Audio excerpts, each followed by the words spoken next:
This man heard very strange sounds coming from under his house, and when he discovered what it was, he immediately called the police. James had lived in this house for many years in Portland, Oregon, and he had no idea that a terrible secret was hidden right under his feet. One day, as he was returning from work and parked his car in front of his house, he heard a strange noise coming from beneath it.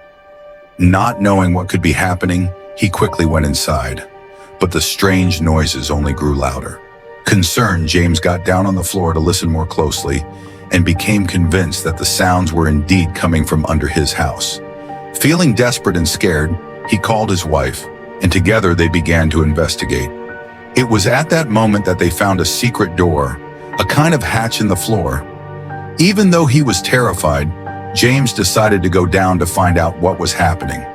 When he discovered what was underneath his house, he immediately called the police. Comment home